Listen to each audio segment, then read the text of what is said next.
হিসাব বিজ্ঞান তৃতীয় অধ্যায় দুতরফা দাখিলা পদ্ধতি থেকে তোমাদের পাঠ্য বইয়ের সৃজনশীল প্রশ্ন 3। তাহলে চলো শুরুতে কি কি তথ্যগুলো দেয়া আছে এগুলো আমরা একটু আগে পড়ে নিই এবং এখান থেকে কি কি আমাদের প্রস্তুত করতে হবে সেগুলো একটু জেনে নেই।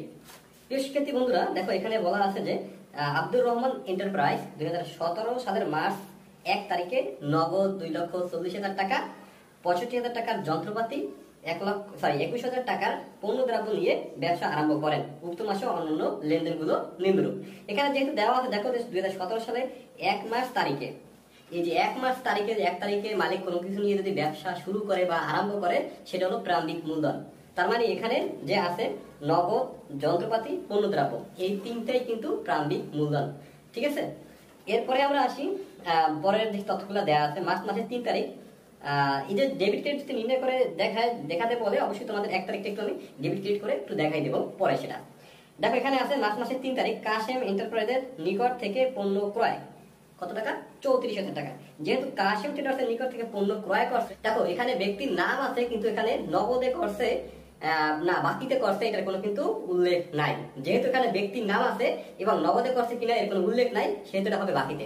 আমি আবারও বলছি, যেহেতু এখানে কাশেম ট্রেডার্সের নিকট থেকে পণ্য ক্রয় 34,000 টাকা, সেহেতু এই কাজ যেহেতু ব্যক্তির নাম আছে এখানে নগদের কোনো উল্লেখ নেই, সেক্ষেত্রে কিন্তু এটা বাকিতে পণ্য ক্রয় হবে। আর বাকিতে পণ্য ক্রয় করলে ক্রয় হিসাব ডেবিট এবং পাওনাদার হিসাব ক্রেডিট হয়।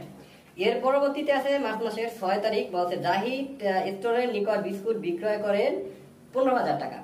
এখানেও একই কাহিনী, যেহেতু এখানে জাহিদ ট্রেডার্সের নিকট বিস্কুট বিক্রয় করে তোমার 15,000 টাকা, এখানে কিন্তু নগদের কথা উল্লেখ নাই, কিন্তু যার নিকট বিক্রি করে ওই জাহিদ ট্রেডার্স আছে। তার মানে এখানে প্রাপ্য হিসাব ব্র্যাকেটে রাখতে পারো, জাহিদ হিসাব ডেবিট হবে আর বিক্রয় হিসাব হবে ক্রেডিট।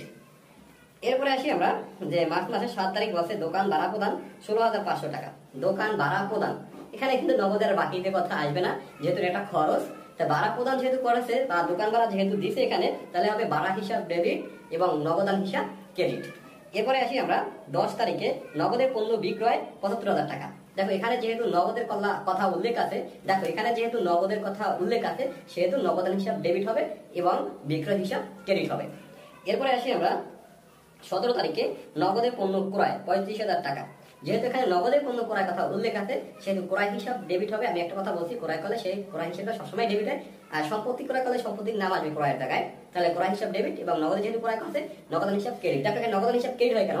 যেমন ব্যবসার মালিক তুমি কি করছো, নগদে একটা ধরো পণ্য বলতে বুঝে একটা কলমই ক্রয় করছো, সহজে মনিহারি এটাকে বলে, যদিও তুমি একটা কলম ক্রয় করছো। কলম ক্রয় করার ফলে তুমি কলমটা পাইছো, ওইটা হলো তোমার পণ্য বা ক্রয়, এটা ক্রয় হিসাব ডেবিট হয় কারণ তুমি পাইছো।